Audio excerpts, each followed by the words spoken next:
This is compilation Teletubbies here with a very special video. And today's video is going to be myself going through Ragdoll's website, and I'll be going through the Our Story tab, which basically talks about the history of the Ragdoll Productions company. And yeah, I thought this will be a really fun video to make since Teletubbies is the show behind this company. And I thought, why not go through memory lane, reading through the Our Story tab from Ragdoll's website. I will put the link of the website in the description if you guys would like to take a look at the website for yourself. But for this video, I'll just be reading the Our Story tab. All right, so right here, we have in the beginning. Anne came from a working class background. She was born in Spennymoor, County Durham, and grew up in a small coal mining village nearby. Encouraged by loving parents to develop her talents, she qualified as a secondary school teacher, and one of her early missions was to encourage her pupils to read. In 1965, Anne founded a quarterly magazine, Books for Your Children. Such was the success of this that that circulation became nationwide, and Anne was invited by both book publishers and TV companies to consult on content for children, accumulating in a job as a children's TV producer, first for Time Tees Television and then Yorkshire TV, producing The Book Tower. Finally, in 1981, Anne was invited to create a children's department for the newly launched TVAM, and Roland Rat was created. This anacreal character with misspent captions and Catholic interviews, satirizing the serious content of the breakfast show, provided hugely popular with children and their parents and began to reverse the declining ratings for the station. Concurrently, Ann filled Sunday mornings with an innovative one-hour magazine program for youth children, Rub a Dub Tub. Following a charge of management at TVAM, cost cutting measures were introduced, resulting in children's programming being entirely imported cartoons with live links from the studio. Under these circumstances, there was no possibility of Anne's contract being renewed, so she left, and the idea of starting her own independent production company was born in 1984. With her background in education and publishing, and as a mother herself, Anne was committed to the development of young children, capturing their imaginations through fantasy and play, so it was natural that the inspiration for the name Ragdoll came from a much loved and well worn ragdoll called Jemmy, Jemima. Oh, yeah, Jemima, sorry. The proud possession of daughter Catherine Wood. As part of the Wood family, Jemima had featured many imaginary and real adventures, and as such had to have various makeovers from grandmother to avoid distingu- uh, distingui- dis- distinguishing. Jemima was never beautiful, but always had great spirit and still has pride of place in the family today. All right, so you have this screenshot here. I'm assuming this is Anne Wood in her early years. I'm assuming this is supposed to be her. And you got these children over here, and you got these books. So yeah, I will warn you guys. If there's a time, if there's a part in the video where I'll repeat words, that's because that I'm trying to pronounce them. So please bear with me. All right, so let's go ahead and start the 1980s, the early years. The first creation of the new company was broadcast from 1985 to 1988. He was a short of a goblin baby who lived in the TV and interrupted normal transmissions. Pob knocked on the back of the screen, then introduced himself by writing his name on the screen. He created his program or programmee by interacting with his special adult guests. Guests for the series included fans of Pob, such as Spike Milligan. This was Ragdoll's first collaboration with skilled puppeteer Robin Stevens. Robin went to work as Jim and Rosie and Jim, Tom and Tots TV, and co created Booba.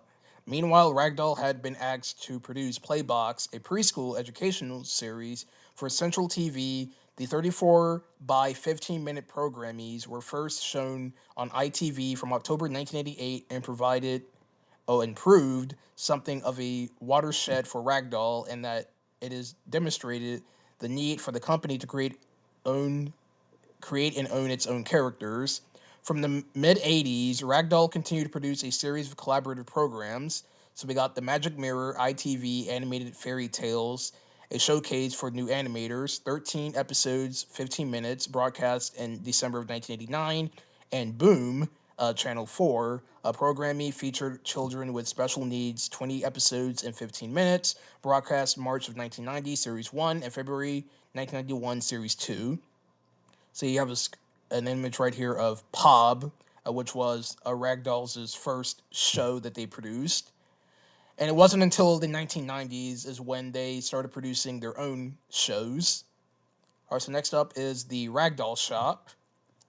In 1992, Ragdoll moved to Stratford up upon Avon and took over a refurbished antique shop in Chapel Street. The upper accommodation became offices, and the ground floor area became a fully fledged shop with a difference. Two-thirds of the shop became play areas for children, and the rest dedicated to the sale of Ragdoll merchandise to help cover the cost of operating the unit. The Ragdoll shop quickly established itself on the Stratford tourist map. Unfortunately, its huge popularity proved to be its downfall. There was no room for further expansion, and numerous efforts to find new premises failed. The Ragdoll shop finally closed its doors in 2005. So here's an image of the Ragdoll shop.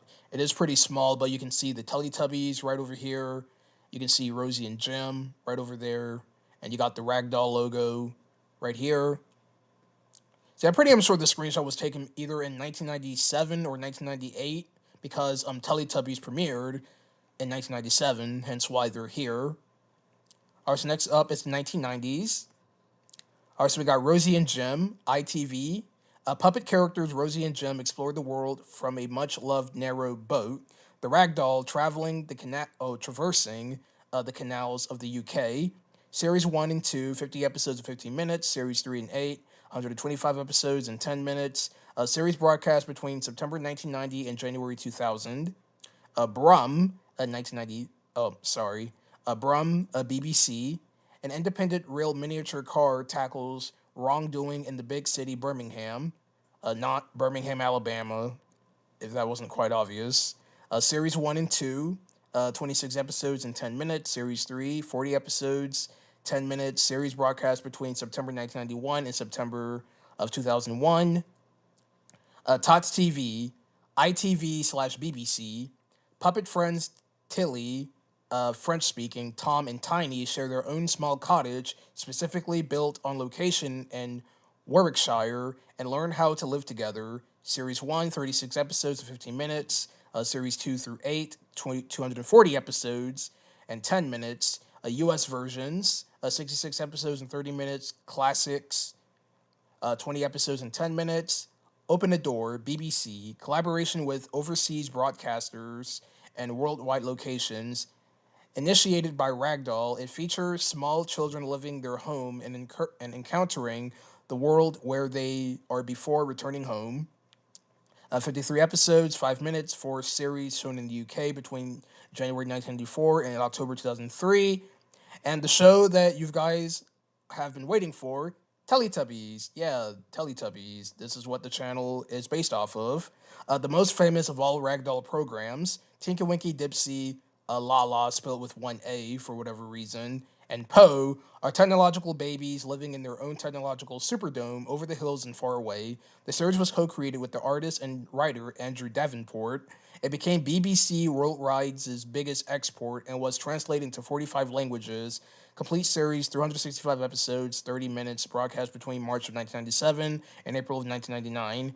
Teletubbies Everywhere, 52 episodes, 10 minutes, broadcast February 2002. And yeah, this was 1990s. All right, so next up is company expansion. All right, so we got the Ragdoll Foundation. The Ragdoll Foundation was set up in 2000, originally owning a stake in the Ragdoll Company. It now operates independently. Please visit www.ragdollfoundation.org.uk. Ragdoll stateside. In the early days of the company, Anne's cold calling on U.S. broadcasters and distributors became legendary. She was always received with polite respect for the modest Ragdoll catalog, but the enthusiasm was never transformed into deals until Tots TV, with its unique ability to feature a segment or a second language, and Teletubbies was both shown on the PBS networks. So yes, Tots TV and Teletubbies, along with Booba, aired on PBS back in the 2000s. Following the creation of the joint venture between Ragdoll and BBC Worldwide in 2006 to form Ragdoll Worldwide, it was a natural progression in 2008 for Ragdoll to merge its North American team with the children's division at BBC Worldwide in New York. This further strengthened the management of the Ragdoll portfolio in the United States and Canada. All right, so now we're about to move on to the 2000s. All right, so we got Bad Jelly the Witch, BBC, animated adaptation of the Spike Milligan story, two versions, 29 and 48 minutes in length, broadcast Christmas of 2000. Booba, ITV, storytelling programming focusing on movement, 104 episodes, 20 minutes, 21 episodes, and 10 minutes, broadcast April 2003. We got Blips, ITV, comedy around the character of Mr. Perfect, who frequently gets things wrong. 13 episodes, broadcast September 2005. In the Night Garden, BBC. From a concept by Ann Wood, the programming was created and written by Andrew Davenport, who also composed the music. The programming was narrated by Sir Derek Jacobi. It was designed especially to be a calming programming with gentle characters who are especially suited to bedtime. There's 100 episodes that are 30 minutes and it broadcast in March of 2007. Tronji, BBC. Tronji blended live action and real children with computer generated environment, involved two words that coexist. The series was pioneering as one of the first to be accompanied by an interactive web base and a 3D multiplayer game site. 30 episodes and 30 minutes, broadcasting of May of 2009. And you got the screenshot here of In the Night Garden. You got the characters here. You got Iggle Piggle, Upsy Daisy, Macca Packa, the Boos, I think that's what they're called. And you got the Pinky Punk. All right, so now we're moving on to the 2010s. All right, we got Dip Dap, BBC. A naive 2D animated character follows a line drawn live on screen by Steve Roberts, the guy who was behind Tots TV and the co-creator of Booba. The line is a continual source of silly fun and surprises. 52 episodes that are 3 minutes in length. Broadcast January, November 2011. Dip Dop app launched in March of 2013. The Adventures of Abney and Teal, BBC. Beautifully drawn and illustrated by artist Joel Stewart, the world of these characters is set apart on an island in the middle of a lake in an urban park. 52 episodes that are 11 minutes. Broadcast of September of 2011. 2013, the Ragdoll programming catalog was sold to the Canadian production and distributing company DHX Media. The Ragdoll Company was not sold and still continues in the hands of Ann's son, Christopher Wood, with Ann retaining influence as creative director. So next, we got a new era for Ragdoll. In September 2013, Canadian company DHX Media acquired all the rights to Ragdoll programming, including Teletubbies, but with the exception of Pob. This deal enabled Ragdoll to finance new productions, starting with Twirlywoos in 2015.